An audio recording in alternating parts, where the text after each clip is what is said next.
하나님 말씀 열왕기 13장 11절에서 22절까지의 말씀입니다. 열왕기상 13장 11절에서 22절입니다.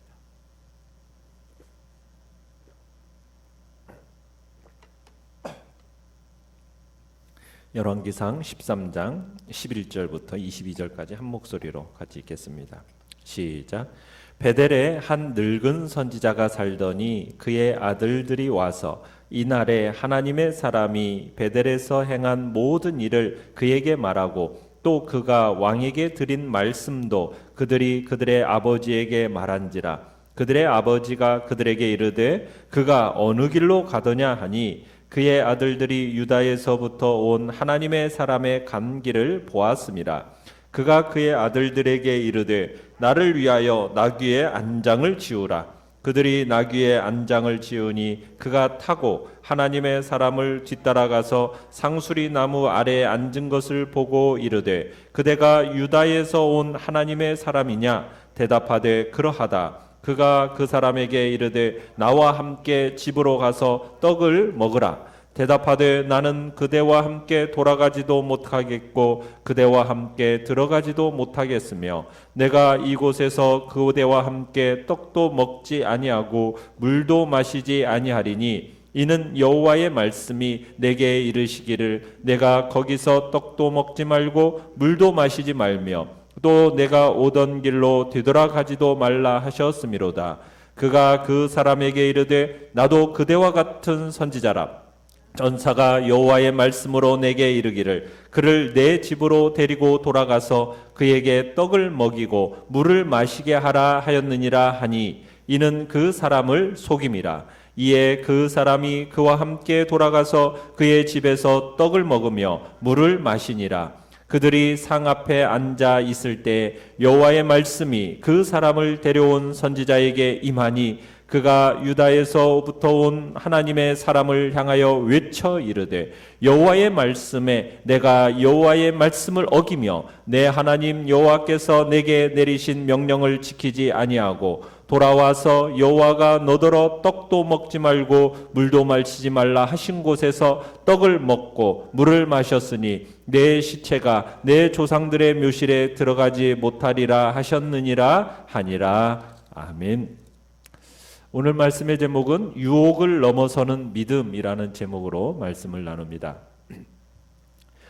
여로보암을 책망했던 선지자는 하나님으로부터 중요한 명령을 받았습니다.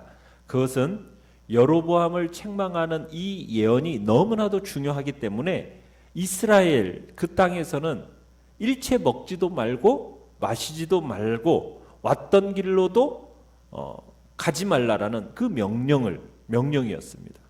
사실 이 선지자는 정말 대단한 사람입니다.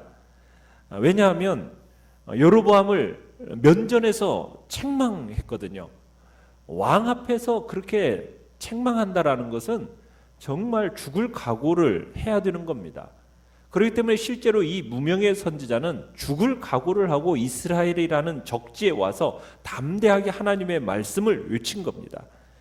그러나 하나님의 기적으로 그 기적으로 지켜주시는 바람에 죽지 않고 오히려 살게 됐죠. 그런데 이 무명의 선지자는 하나님의 능력으로 살게 되자 유혹을 받은 겁니다. 첫 번째는 어제 말씀에서 여로보암이 제안을 했죠. 내가 너를 잘 대접해 주겠다. 예물을 주겠다. 그 제안에 유혹이 왔습니다. 왕이 하나님의 사람에게 치료의 대가로 예물을 준다고 할 때는 시시한 것을 주지 않았겠죠. 이 선지자는 아마 여로보암에게 상당한 보수를 받을 수 있었을 것입니다. 그런데 이 선지자는 이 왕의 제안을 거절합니다. 왜냐하면 이 선지자에게 하나님께서 어떻게 말씀하셨기 때문에 이스라엘 땅에서는 아무것도 먹지 말고 마시지도 말고 왔던 길을 도로 가지도 말고 바로 돌아와라 이렇게 명령하셨기 때문에 이 말씀을 붙들고 이 첫 번째 유혹을 이기고 유다로 이제 향하여 돌아오게 되는 것입니다. 그런데 이 선지자에게 오늘 본문에서 두 번째 유혹이 찾아온 겁니다. 우상의 우상 숭배의 중심지라고 할 수 있는 베델에 한 선지자가 살고 있었다. 지금 이렇게 11절 본문에 시작을 하고 있죠. 그러니까 이 사람은 늙은 사람입니다. 선지자였던 것 같아요. 그런데 선지자가 베델을 떠나지 않고 이렇게 산다라는 것은 옳지 못한 일인 것 같고, 또 거기다가 아들들까지도 그 베델의 그 분향하는 곳에 가서 이렇게 바라보도록 하였다라는 것 자체가 이 선지자는 지금 그렇게 상당히 좋은, 영적으로 좋은 상태는 아닌 것 같습니다. 아마 하나님의 말씀도 이미 이 선지자에게는 중단이 되었었어요. 그런데 이 사람이 자신의 아들들에 의해서 하나님의 사람에 관한 소식을 듣게 됩니다. 자, 내용 관찰 문제 1번을 보시면 베델에 살던 늙은 선지자는 하나님의 사람에 관한 이야기를 듣고 어떻게 했습니까? 이 베델에 살던 이 늙은 선지자는 하나님의 사람에 관한 아들들의 말을 듣고서는 곧바로 집을 나서서 유다에서 온 선지자를 뒤쫓아갑니다. 그 뒤쫓아가다가 오래지 않아서 14절에 가보면 만나게 되죠. 어디에서 이 사람 지금 유다에서 온 선지자가 뭐 하고 있었습니까? 상수리 나무 밑에서 쉬고 있었어요. 그래서 그 하나님의 사람을 발견하고서는 집에 초청을 합니다.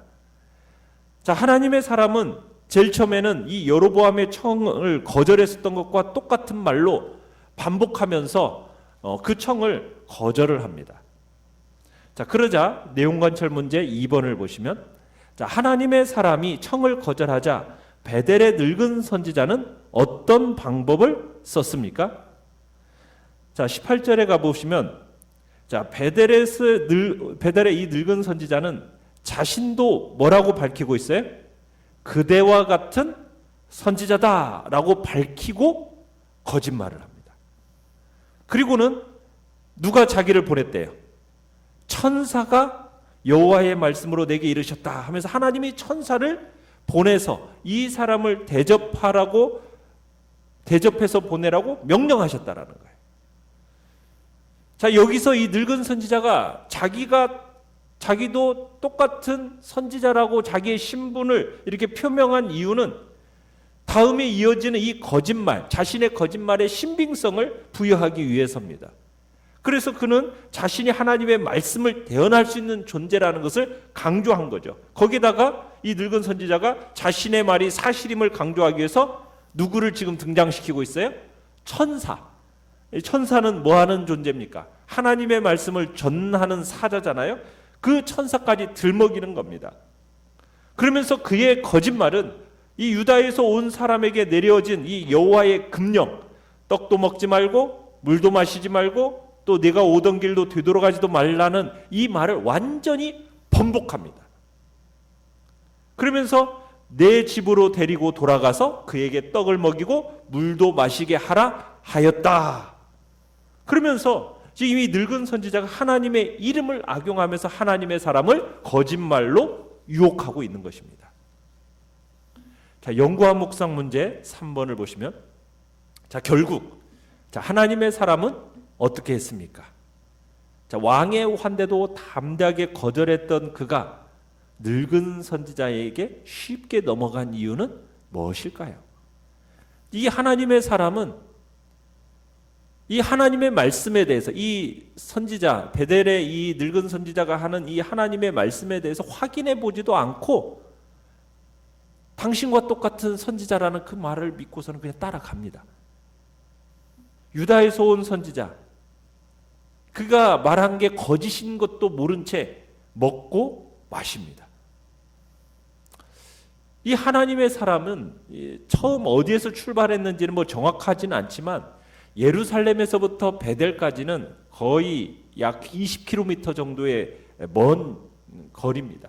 그 정도의 여행을 하면서 왔다라는 것은 아마 많이 지쳤으리라고 우리가 짐작할 수가 있겠죠. 그런데 이때 늙은 선지자가 나타나더니 나도 그대와 같은 선지자다. 천사가 여호와의 말씀으로 너를 대접하라고 했다. 이 말에 깜빡 속아 넘어가는 겁니다. 베델의 늙은 선지자가 내뱉은 이 거짓말, 이게 속아서 머물지 말아야 할 곳에 머물고, 그곳에서 떡도 먹지 말고 물도 마시지 말라고 한 명령까지 어기고 말아요. 그로 인해서 어떤 일이 벌어지죠? 20절부터 22절까지를 보시면 하나님의 여호와의 말씀이 이 베델의 늙은 선지자에게 임합니다. 식사 도중에 임합니다. 그러면서 심판을 받게 돼요. 그 유다에서 온 선지자가 심판을 받게 돼요. 자, 그 심판의 준거가 무엇입니까? 전에 받은 바 그대로 하나님의 말씀이에요. 유다에서 온 이 선지자가 하나님의 말씀을 어겼기 때문에 죽어서 조상의 무덤에 묻히지 못할 것이라는 그 내용의 심판을 받게 됩니다. 자, 어떻게 이렇게 쉽게 이 늙은 선지자의 말에 넘어가게 되었을까? 여러분, 사실 우리가 우리 자신과 비슷한 일을 하는 사람을 만나면요, 사람은 경계심을 풀고 동료의식을 갖게 되는 것이 일반적입니다. 우리도 그러잖아요. 이렇게 누군가와 얘기를 하다가 내가 교회 다니는데 저 사람이 나도 교회 다녀. 그러면은 우리의 마음이 어때요? 굉장히 마음이 그냥 확 열리잖아요. 어느 교회 다녀요? 그러다가 서로 비슷한 장로교회 다녀요. 뭐 이러면은 마음이 열려지면서 서로 이렇게 통하잖아요. 그런데다가 그 사람이 거기다 천사가 나한테 이런 메시지를 전해줬다, 이렇게 말을 하면요, 이 거짓말이라 할지라도 이 하나님의 사람의 귀에 이게 무척 솔깃한 내용이 된다는 얘기예요. 그러니까 유다에서 온 하나님의 사람이 늙은 이 베델의 늙은 선지자에게 쉽게 속아 넘어간 것도 이런 복합적인 이유가 작용했을 거라는 겁니다. 여기서 우리가 중요한 영적인 진리를 발견할 수 있는데, 그게 뭐냐면 우리를 넘어뜨리기 가장 쉬운, 가장 위험스러운 유혹은 어디에 있느냐면요, 어떻게 보면 우리와 가장 가까운 곳에서부터 찾아온다라는 거예요. 그러니까 우리와 같은 유혹은, 이와 같은 유혹은 우리와 같은 일을 하는 사람, 혹은 때로는 우리가 사랑하는 가족, 혹은 교회 안에서 나와 가까이 지내는 믿음의 사람을 통해서도 찾아올 수 있다는 것을 우리가 기억해야 된다는 얘기입니다. 또 한 가지는 이 젊은 선지자는 왕으로부터의 어떤 위기였잖아요. 그 위기를 넘긴 후에 방심한 것 같아요. 방심. 지금 방심하기에는 지금 마음을 놓기에는 너무 이른 시기였어요. 왜냐하면 자기의 돌아가야 할 길을 다 돌아가야 그게 끝나는 건데 아직 돌아가야 할 길이 남아 있었거든요. 근데 그 길을 통해서 유다에까지 돌아가야 그 사명이 완성이 되는 건데 아직 유다까지 돌아가지 않았단 말이에요. 그런데 이 유다에서 온 선지자는 너무 일찍 마음을 놓아버린 거예요. 이로 인해서 그에게 닥쳐오는 속임과 유혹의 손길을 뿌리치지 못하고 사명을 다하지 못한 채 하나님의 심판을 받고 만 것이에요. 그러니까 하나님의 사람을 이 거짓 선지자가 무너뜨린 것 같지요.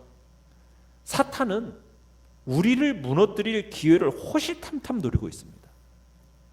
사탄은 그 시기를 정확히 포착하고요, 결코 놓치지 않아요. 우리를 무너뜨리는 사탄이 그 기회라고 생각하는 시기가 언제인 줄 아십니까? 바로 내가 경계하지 않고 방심할 때, 방심할 때. 이 방심할 때가 사탄이 우리를 넘어뜨리기 가장 수월한 시기라는 거예요. 그러니까 우는 사자처럼 삼킬 자를 두루 찾아다니는 이 사탄은 우리를 지금 공격하기 위해서 기회를 노리고 있습니다. 그렇다면 사탄의 이런 공격에 대항하기 위해서 우리가 이길 수 있는 길은 무엇이에요? 나는 괜찮을 것이라는 자만. 이건 금물입니다. 자만은 금물입니다.